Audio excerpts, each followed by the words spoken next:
that now I have the statement of a police officer, directly or indirectly reporting to you, I'm sure, who says as soon as the ambulance arrived, within 10 minutes he was sent to the hospital.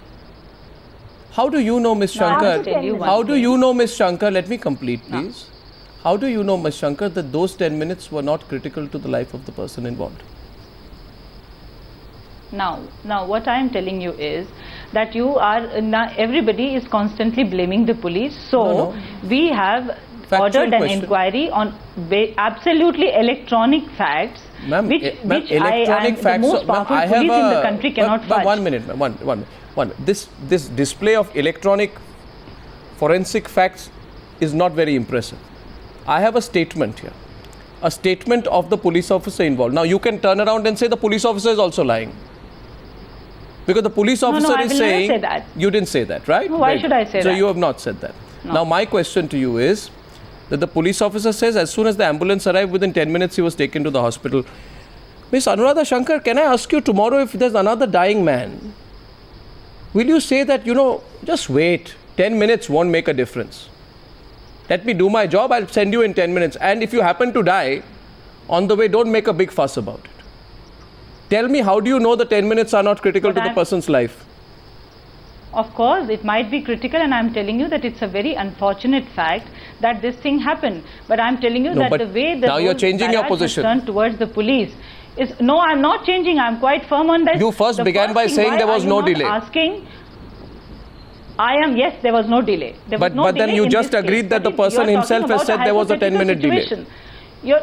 You're talking about a hypothetical situation. I have a statement. There is no hypothesis here. It's a firm statement on record. I mean, if you're Arnav ji, if your friend gets stabbed, will you take him to the hospital or to the thana? Pardon me, ma'am? Your friend comes home to you. If your friend comes home and tells you that somebody has stabbed me, will you take the friend to an hospital or a thana? No, 1 second. Where will you take that friend? My question to you is, Anuradha Shankar, Ms. Shankar, your weak attempt at putting a counter question is again making me ask you the question once again. That your police officer says, and I don't know why you are so desperate to defend him today.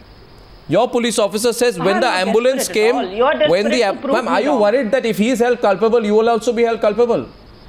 Are you worried about that? Not at all. No, I'm quite culpable for everything which my boys do. So great. I'm glad you have both acknowledged what the person has said and culpability. So 1 second, ma'am.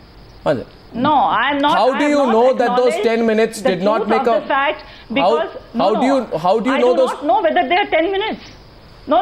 Until and you do not believe on electronic evidence. I do not know what you want. You just want me to say that whatever that boy has said, that policeman has said, has not to be verified. He is the last and final truth. No. He has to be trusted. So by your explanation, Suresh Dangi, the Ravi's father, is false. What he's saying is false. Rajesh, the victim's brother, is false. The ambulance driver's shocking revelation cannot be believed.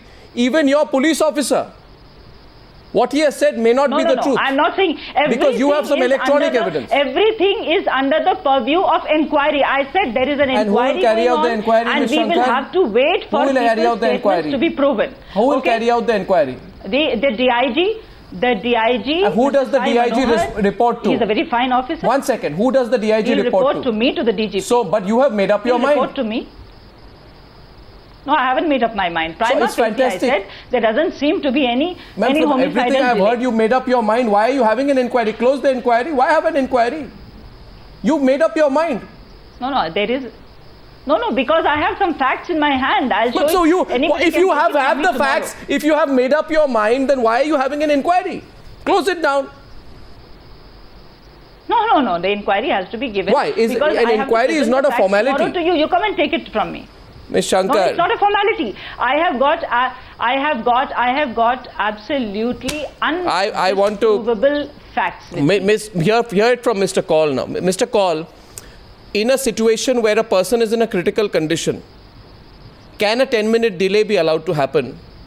Can the recording of the statement not be made after the person is restored to some health? There was no recording of the statement. Mr. Kaul. Yes, I think when there is an emergency, all the normal procedures have to be given up, and in this case, the alleged 10 minutes delay should not have been occurring. And as soon as the ambulance had arrived, I think this matter should have been dealt on a more emergent manner, and the injured person should have been put in the ambulance and the ambulance dispatched to the hospital. My limited information is also that there was some amount of delay in the arrival of the ambulance also. I wonder if your correspondent in Indore has anything to say on that.